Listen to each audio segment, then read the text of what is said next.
Scientists are so worried about this glacier. 9 months, Sea new level badge. rise will be one of the Let's greatest go, challenges Mr. we'll Cow. face in the next century. How high seas rise and how soon has a lot to do with what happens here. Antarctica holds the largest chunk of ice on Earth. Its western portion alone contains enough ice to raise sea levels by more than 3 meters. And it's in big trouble, largely because of this, the Thwaites Glacier. Wait, 3 meters? Its face towers as high as a 6-story building and extends for 120 kilometers across the coast of West Antarctica, making it about the size of Florida. It's a humongous glacier that reaches right into the heart of West Antarctica. And that's a major problem, because in the past couple decades, it's become increasingly clear the Thwaites Glacier is falling apart.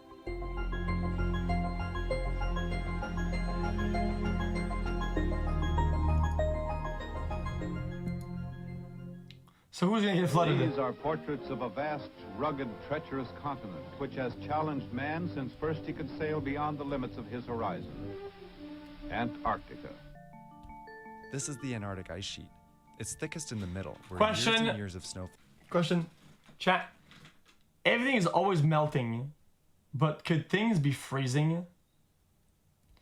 Is there a way any of this could ever freeze back up, or is it only gonna go down?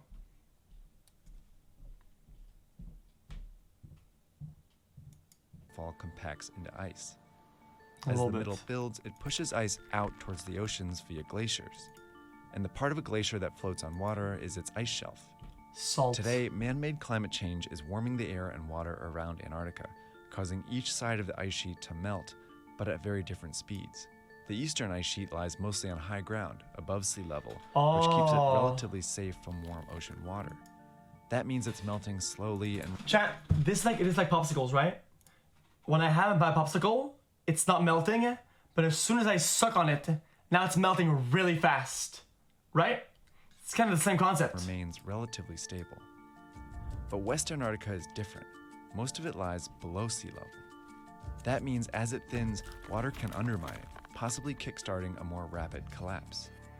It's why West Antarctica is considered the most important piece of ice in the world when it comes to climate change.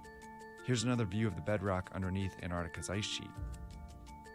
The green, yellow, and red parts are land above sea level, like in East Antarctica. But these blue areas in West Antarctica are all below sea level. This area, where the bedrock slopes continuously for more than a mile down and deep into the center of Antarctica, is the mile Thwaites down, Glacier. And it could be the most dangerous glacier in the world. Surrounded by 3 mighty oceans, the seas are as much a part of Antarctica as her highest mountain. Right now, Thwaites is barely hanging on. In the past 30 years, the front of Thwaites' ice shelf has lost a lot of ice, causing it to retreat backwards. With a smaller ice shelf to slow the flow of ice, the flow of the glacier speeds up. But the bigger problem is the glacier's grounding line, the final point where the glacier rests on the bedrock. That grounding line has been shifting backwards as warm ocean water reaches underneath the ice shelf. It's moved 14 kilometers since 1992. Jesus. So ice that used to be on land becomes ice that is floating on water, Kilometers. raising sea levels. The downhill slope of the bedrock means that as the grounding line moves back, it lifts an even bigger slice of ice behind it off the land and into the water, and that accelerates the flow of the glacier into the sea.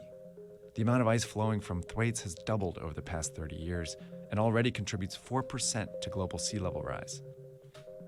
And scientists have recently detected a huge cavity 2/3 the size of Manhattan down here. Scientists believe this could mean Thwaites' collapse is inevitable. How soon that happens is hotly debated. Chat. Is somebody gonna put a camera so when it happens we can see it? The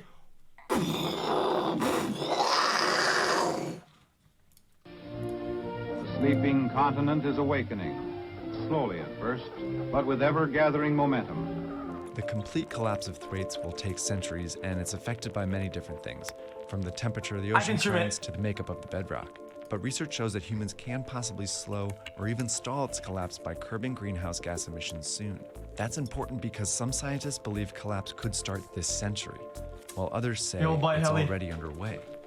The collapse of Thwaites would add about 0.5 meter of sea level rise and trigger a much bigger catastrophe. Because Thwaites reaches into the middle of West Antarctica, Its collapse could cause the rest of the ice sheet to collapse with it, resulting in more than 3 meters of sea level rise in the next few centuries. That would submerge not only Miami and southern Bangladesh, but also parts of the Netherlands and New York City. So while there's a lot of uncertainty around Miami. the threats, one thing is clear. Once it starts to collapse, it won't stop.